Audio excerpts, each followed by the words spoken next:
KNU ကိုယ်စားလှယ်အဖွဲ့ကအစိုးရကိုယ်စားလှယ်တွေနဲ့သဘောတူညီလက်မှတ်ရေးထိုးတယ်ဆိုတာကဘယ်လိုအချက်တွေကအဓိကလဲအစိုးရတပ်တွေနဲ့အပြစ်ခတ်ရပ်စဲလိုက်ပြီလားခင်ဗျ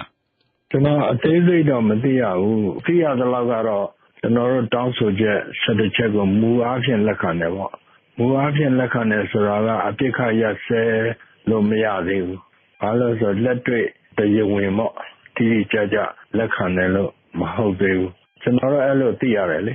အဲ့တော့ဒီဖအံမှာ KNU ကိုယ်စားလှယ်တွေလက်မှတ်ရေးထိုးလိုက်တဲ့သဘောတူညီချက်တွေကိုဒီထိုင်းမြန်မာနယ်စပ်မှာကြံနေတဲ့ဆရာတို့ KNU ခေါင်းဆောင်တွေဘက်ကရောဘယ်လိုသဘောထားရှိလဲခင်ဗျဟိုပါပေါ့အပြစ်ခတ်ရစဲရေးမဟုတ်ဘူးကျွန်တော်တို့ဟလာနားလည်မှုတစ်ဆင့်ရတယ်ဆိုတဲ့သဘောပဲရှိပါတယ်အဲသဘောက memorandum ပေါ့တောင်းဆိုချက်အချို့ကိုဟလာဟိုကလက်ခံတယ်အဲ့ဒီတော့ပဲအပြစ်ခတ်ရစဲလောက်တော့မယ်ဆိုတဲ့သဘောမဟုတ်သေးဘူးအဲ့တော့အပြစ်ရတယ်ဆိုတာကိုဆရာတို့ဘက်ကဘယ်လိုသတ်မှတ်ပါသလဲရမယ်ဆိုရင်ကျွန်တော်တို့ဟိုသတ်မှတ်ချက်တွေရှိတယ်လေဘယ်လိုတက်တွေခွာကြမလဲဟလာရှင်းသားမှာရှိတဲ့တက်တွေကိုအားဖြည့်တာတို့စိတ်ခါပို့တာတို့ဘယ်နေ့မှရမလဲ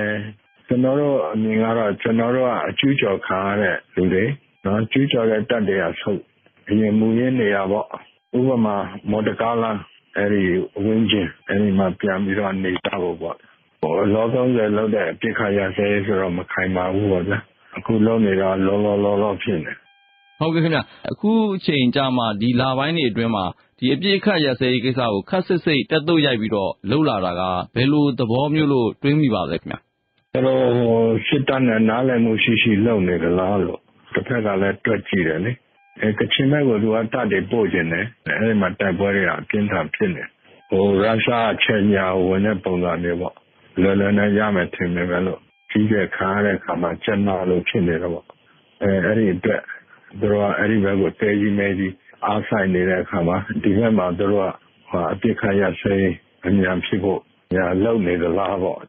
ဒါမျိုးတွေကရှိရတာပဲအရင်က90ခုနှစ်ကချင်နဲ့လောလုပ်ပြီးတော့ကျွန်တော်တို့ပဲအလုံးရင်းနဲ့ထိုးစစ်ဆင်တာပဲအခုကလည်းအဲ့ဒီပုံစံမျိုးဖြစ်နေဒီဘက်မှာဟလာလောလုပ်ပြီးတော့ဟိုဘက်ကိုထိုးစစ်ဆင်တဲ့ပုံစံမျိုးပေါ့အဲ့လိုဖြစ်နိုင်တယ်လို့ကျွန်တော်တို့တွက်ချက်ကြည့်တာပေါ့လေဟုတ်ကဲ့ခင်ဗျအခုဆရာတို့ရဲ့ KNU ငြိမ်းချမ်းရေးဆွေးနွေးမဲ့ကိုယ်စားလှယ်အဖွဲ့ကနေပြည်တော်ကိုဆက်ပြီးတော့ခီးထွက်ခွာသွားပြီလို့သိရပါတယ်အဲ့တော့ဒီဟာကအလားလာကောင်းတယ်လို့ယူဆလို့ရနိုင်ပါလားခင်ဗျဒါလည်းအလားလာမကောင်းဘူးဟိုပေါ့ကျွန်တော်တို့နိုင်ငံရဲ့အမြတ်ထုတ်တဲ့ပုံစံမျိုးဖြစ်နေတယ်ကျွန်တော်တို့ကမသွားနဲ့ပြောတယ်ဟုတ်လားပြည်နယ်ဆိုပြည်နယ်မှာသွားရင်လည်းမော်လမြိုင်တို့ဟိုပဲခူးတိုင်းဆိုရင်လည်းပဲခူးတိုင်းပေါ့ဗျာဘာလို့လဲဆိုတော့ကျွန်တော်တို့တပ်တွေကပဲခူးတိုင်းနဲ့ရဲဆိုင်တာရှိတယ်မွန်ပြည်နယ်မှာရှိတယ်ကရင်ပြည်နယ်အဲ့ဒါအဓိကပေါ့နောက်တနင်္သာရီတိုင်းမှာကျွန်တော်တို့ရဲဆိုင်နေတာရှိတယ်အဲ့နေရာတွေသွားရင်သွားပေါ့ဒါမဲ့လို့နေပြည်တော်ဆိုတာဘာလို့လုပ်မလဲဒါကျွန်တော်တို့အစီအစဉ်ထဲမှာမရှိဘူးနောက်ဆိုင်ထုတ်လို့လည်းမလိုဘူးအဲ့တော့အများကြီးလုပ်เสียရှိသေးတယ်တကယ်အပြစ်ခတ်ရဆဲလုပ်မယ်ဆိုရင်အများကြီးရှိပါသေးတယ်ဟုတ်ကဲ့သောတေးဗစ်တာကဘောကျေးဇူးပါခင်ဗျကောင်းပါပြီခင်ဗျဒါကတော့ KNU နဲ့အစိုးရကြားအပြစ်ရဖို့သဘောတူလက်မှတ်ရေးထိုးခဲ့ကြတယ်ဆိုတဲ့ကိစ္စနဲ့ပတ်သက်ပြီး KNU ဒုဥက္ကဋ္ဌသောတေးဗစ်တာကဘောကိုကျွန်တော်တို့ဖွဲ့သားကိုညံဝင်းအောင်ဆက်သွယ်မိနေကြတာပါ